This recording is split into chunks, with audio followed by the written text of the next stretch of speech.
Hi everybody, and welcome back to Lost Genre Reddit Stories. Quick announcement before we begin, today's video has two stories and both of them have updates. Now let's begin. This post is from the subreddit Am I the A-hole, and it's by user OnlyStranger1413. Am I the a-hole for refusing to play nice to my father's girlfriend and by doing so preventing them from moving in together?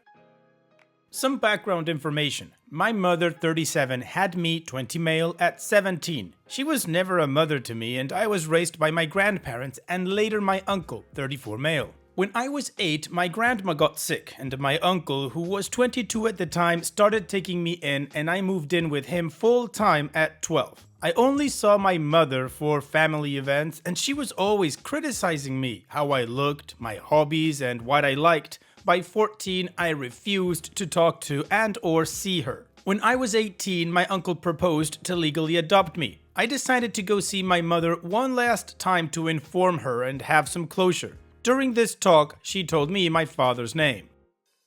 I talked to my family about him and long story short, basically everyone knows him. His family lived in the same town as my great-grandparents and my family used to go there every holiday. I decided to try to meet him with my uncle. He, 36, moved back a few years back to be close to his family and he took everything pretty well. I did make sure to inform him that I already have a dad. He told me he had no children and was interested in knowing me. He presented me to his parents and they even found some pictures of me with him before he went to college. For the last 2 years we had a pretty great relationship. He also got along well with my uncle. At college I call him once a week and I see him pretty often. The issue is his girlfriend, Anna. They don't live together and have been a couple for over 3 years. She made it clear that I had no place there. After a few encounters with her, she reminded me so much of my mom. Her attitude, her remarks, and her critics. It was so much that I refused to go see him for a while. I think he realized it because he told me that she didn't need to be there every time. I only see her when I go to eat with him at his parents'. She still manages to make it clear that I don't belong in that family. When I ask questions, she tells me stuff like, "If you were really a part of the family, you should know." Always pointing out physical differences and stuff. So it was a surprise when she called me last week. I thought it was an emergency, so I answered. She told me that she wanted to move in with my dad, but he refused because he knows we don't get along, and he wanted his house to be a safe place for me, and he was afraid I would come by less if she was there all the time. It's the truth. She then told me I should put my grudges aside and try to be nicer to her for my father's sake. I told her no. I had years of therapy to be able to remove toxic people from my life, and being with her is like being with my mom. I do not want to put myself in that kind of situation anymore. I talked to my uncle and he agrees. For him, my mental health should always be my top priority, but some other people think that I should at least make an effort for my father's happiness and that it would be selfish to not try. So, am I the a-hole? No, OP, you are not the a-hole for saying no that you won't play along with somebody who's been mean to you this whole time just because she has an agenda. She basically made her bed with you and now she doesn't want to lie in it? Yeah, that's not gonna happen. What I find most funny and really ridiculous is that she has the nerve to tell you that you need to put your grudges aside for your dad's happiness. But in this whole story, or at least from the side that you tell us, you've never been antagonistic with her. She's always been the mean one to you. So here's what I would do. I would tell her no unless and then give her my list of demands. And of course, it'll be a 6 months to a year trial period to see if she really means any changes that you request, that she won't be mean to you anymore or make you feel like an outsider to the family. I don't know, the list is yours, OP, you can do whatever you want with it. And if she disagrees with you, starts a fight or gets feisty or whatever, then you can tell her to get bent, you're not doing anything for her. And what do you guys think about this situation? What is your judgment and what would you do if you were in OP's shoes? Let me know in the comment section, and now let's move on to the community comments to see what they said. Spike2021 says, absolutely not the a-hole. I am so sorry all that happened to you. I'm also glad you were blessed with such an amazing Uncle Dad. Where was your bio dad all those years? If you were in pictures with him, he knew about you. It's great he wants to protect you and keep you safe. If she were to move in, you'd need to meet him somewhere else to visit and catch up. I'm so sorry she's been unkind to you. That's not okay at all. I'm proud of you for standing up for yourself. And OP responds, oh, sorry if I wasn't explicit enough in my post. It's hard to maintain well with the character limit. My bio dad never knew I was his son until 2 years ago. My mom always told us my father was a summer fling and she didn't know who he was. My bio dad lived in the same town as my great-grandparents, so they all were kind of summer and holiday friends. He and his family met me, but in their eyes, I was the new grandkid. My grandparents and his parents were close, so they used to have dinner and spend the afternoons together. So until he left for good, I used to see him sometimes during holidays. Cynical old mare says, not the a-hole. I'm confused though. Why is she asking you to change? Why doesn't she start to be more pleasant and respectful to her partner's son? Allowing you both to observe the niceties around each other, and your father wouldn't be worried his home would become a hostile place for you if she's there? Your post hasn't said you were abusive to her, and your dad being worried about his home becoming hostile to you would back that up. So the real problem is her. She has to do the work to reconcile. The cheek of demanding that you simper under her hostilities, which she has no intention of stopping, so she can carry on as she is and still live with your father. Enigmatic Smackdown says, not the a-hole at all. Don't risk your mental health. You have set a boundary and your father is choosing and wanting to accommodate it. You are not forcing him to live his life a certain way. He possibly even has other reasons that he doesn't want her to move in, but him wanting a safe place for you is his biggest. Either way, these are his decisions to make, so don't let anyone else, friends included, try to force you to shoulder some sort of blame. Keep communication open with your father and uncle. I hope your father's family comes around more and speaks up for you when this nasty lady says those sort of things to you. Good luck with everything, and if you aren't in therapy, still remember that it can be a great resource if you're struggling. Asheld says, not the a-hole, and I'm glad you have such an awesome dad, uncle, as well as a bio dad who looks like he is earnestly trying to do right by you and have a positive relationship. If you want to be the bigger person for your bio dad's sake, I think it's worth considering saying something to her like, you've treated me very poorly, but I'm willing to try to repair that for bio dad's name sake if you can show that you can respect me and treat me decently. To be clear though, that is not your responsibility. The only responsibility here is hers, and if she cares about your bio dad more than about her pride and pettiness, she'll take steps to try to make amends on her own. Then it becomes your choice as to how to respond to that. Alright, well, the community absolutely agrees that OP is not the a-hole and it's on her, Anna, whatever her name is, the girlfriend, to make amends to him and do the right thing. And also, OP was able to clear up that thing about him knowing his dad before his dad left or something like that. Now, before we move on with the update, just remember that up here is a playlist full of other stories that you might want to check out after this video ends. Now let's continue with the update. So at first I wasn't sure about making an update, but the comments I got really helped me. You were all saying what my uncle and some friends were saying to me, but it's different hearing it from people who don't know me and aren't biased. After reading your comments, I realized what the issue was. When I explain my family situation to people, a lot of them, not close friends and immediate family, say the same thing. How lucky I am to have a bio dad who wants and agrees to spend time with me to get to know me. How grateful I should be. My bio dad or his family never made me feel like that, but I guess that after hearing a lot of people saying it, it kind of got to me and I realized now that I was restraining myself to not disappoint him. I guess in my mind I had to work and be nice to have his affection because I did not deserve it. You can blame my bio mom for that. Anyway, after realizing that, I also realized that I never told him and his parents how his girlfriend was treating me, and I also realized that she was smart enough to do it when they were all out of earshot. I am a non-confrontational person, and I was scared to say everything at once to my bio dad, and I was also afraid of not being able to express properly everything I wanted to convey. I talked to my uncle about it and he proposed to make an appointment with a therapist to have a kind of family session, so it would be easier for me to express myself. We did it before in our family and it helped me a lot. We talked about it to my bio dad and he immediately agreed. He could sense that something was off.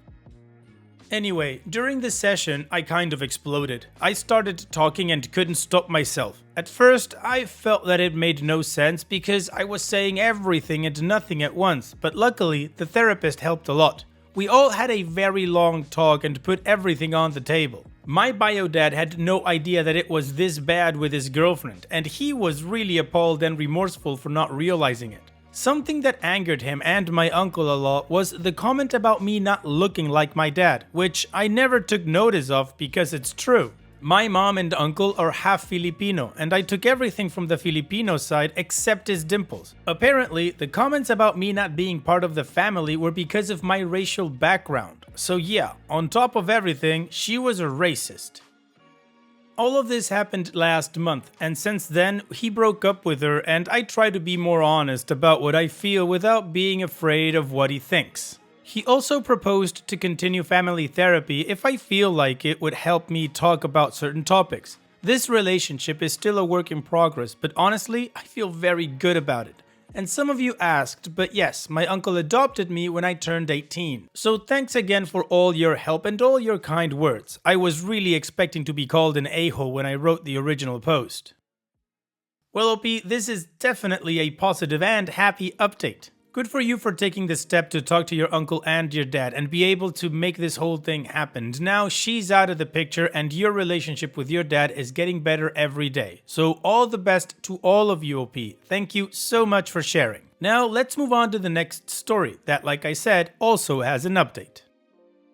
This post is also from the subreddit Am I the A-hole, and it's by user TA_CookingDaughter4. Am I the a-hole for telling my daughter she can cook herself now if she doesn't like my cooking? I, 40 female, have a daughter, Erin, 16. When Erin was 10, my ex-husband Mike and I divorced, and he moved to a different city for work. He would come and see Erin a few times a year, and sometimes she would fly to see him. As I'm the only adult Erin has left, I normally cook for both of us, and occasionally for my boyfriend when he is over for dinner. I am not a health freak and mostly try to make filling and nutritional meals with cheap meals once or twice a week. I also try to make meals from different cuisines at least once a week. A few months ago, my ex-husband moved back to our city alongside his wife Kim, 32. Erin was happy about it as it meant she could see her dad more often, and we have agreed that she can stay at their new place over the weekend and holidays if they don't have any other plans. I have met Kim a few times and she seems lovely, and I trust Mike to look after her. However, since staying with them, Erin kept talking about what a good cook Kim is and how tasty her food is. When I asked her what she is having when she stays, she mentioned a lot of Asian and Asian-inspired dishes, which I have no issues with since I went through a phase of eating a specific cuisine for a few years when I was younger too. So I have tried making more Asian-like foods at home to keep Erin happy. Ramen, pad thai, different grilled meats, kimchi, etc. However, no matter what I make, new or old dishes, Erin would say she doesn't like them and they don't taste good. I have tried cooking her favorite meals and desserts from before and got the same reaction. Over the last 2 weeks, it got to the point where she would refuse to eat anything I cook and would either go and stay with friends or have food at Mike's place. I got tired of this, and when Erin came back, I told her that if she doesn't like my cooking, she can cook herself and do her own shopping since she knows how to cook, and we have a large supermarket 2 minutes down the road from us. Erin got upset and went to her room to pick up her clothes and is currently staying with Mike. Mike and my own parents called me to tell me I am being unreasonable and an a-hole since Erin is my daughter, so I can't keep starving her. I don't think I'm being an a-hole here since my daughter refuses to eat anything I make these days. However, would appreciate a second opinion. Am I the a-hole? Well, OP, in my opinion, no, you're not the a-hole, and you're not starving your 16-year-old daughter for telling her that she needs to cook herself if she doesn't like your cooking. It's not a restaurant, it's a house. You eat what you get served. And at a certain point, if you don't like it, then you can cook for yourself. So on that note, no OP, I don't think you're the a-hole. However, I have to say that it sounds like there's something else in the background. This can't just be about food and who cooks better. I mean, at least to me, there sounds like there's something else going on here in the background. And what do you guys think about this situation? What is your judgment? Let me know in the comment section, and now let's move on to the community comments to see what they said. International Yam 80 says, not the a-hole, but I have a feeling this is not about the food. She gets something there that she doesn't get at your home. Maybe she thinks the grass is looking greener somewhere else, which is no surprise. Probably she gets a bit more spoiled at your ex's home because it is all new.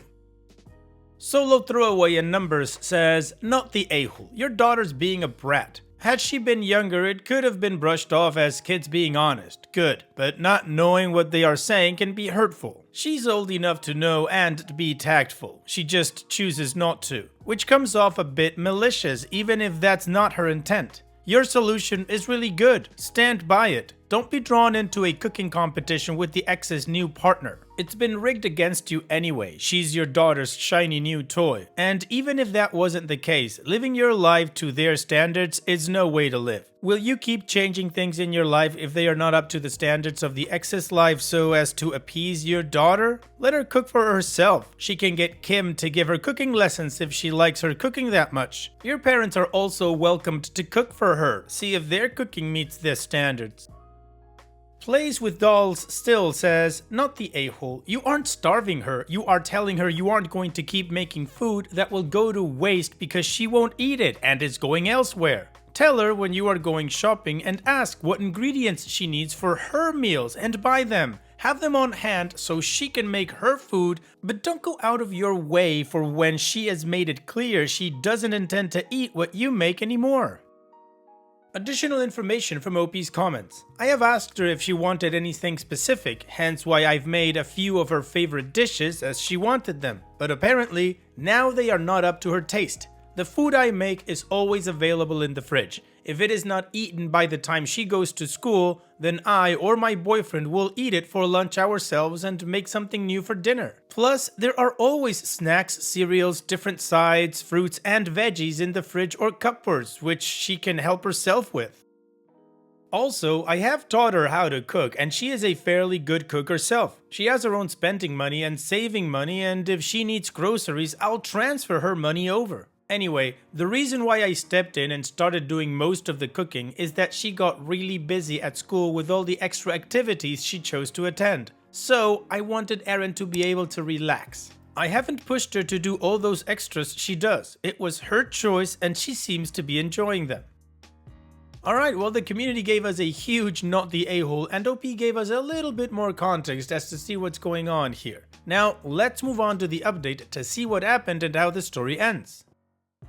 I just wanted to post an update and somewhat closure. The past few weeks have been hard and I think Erin has seen my post. So she came back home accompanied by her father and Kim. She apologized for her actions and said there was nothing wrong with the food I made. It was just that she preferred Kim's cooking at the time, but after living with them for a bit, she realized it was not that special. Mike did also apologize for his comments to me. Erin has also said she might have exaggerated a bit when speaking to Mike, and Mike kinda forgot that Erin also knows how to cook. He also got me a small present to say I'm sorry.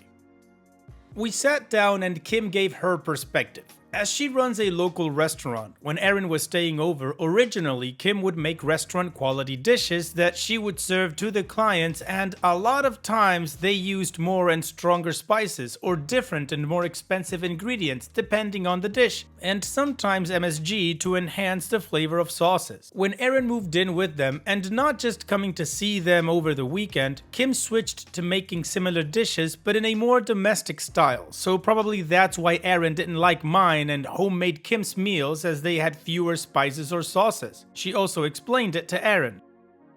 Erin seemed to be very excited, so I have asked her if anything happened. She said that Kim allowed her to learn some cooking at her restaurant when it is not too busy, and she asked if I'm okay with this. I was relieved and told her I would be happy for her to learn, but also warned her that she might get stressed with all those after-school activities, and that if she wants, she can drop some that she doesn't enjoy. I have also suggested she should cook something for us when she's learned. Me, my boyfriend, my ex-husband, Kim, and herself.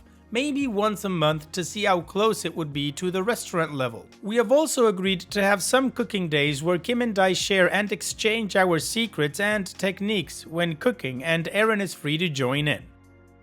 Well, OP, this is a fantastic update. All of the adults showed up and played together. That's great. And with this solution, hopefully Aaron does learn how to cook and actually enjoys it, which it sounds like she will. Anyways, thank you so much for sharing, OP, and all the best in the future to all of you. Take care. And that's it for today's video. Thank you so much for taking the time to watch it. Now, if you've gotten to this point in the video, I assume that you like these stories that I'm reading out, so here are a couple more that you might enjoy. And if you don't have any time to watch another story right now, save it for later, and also, don't forget to hit that subscribe button.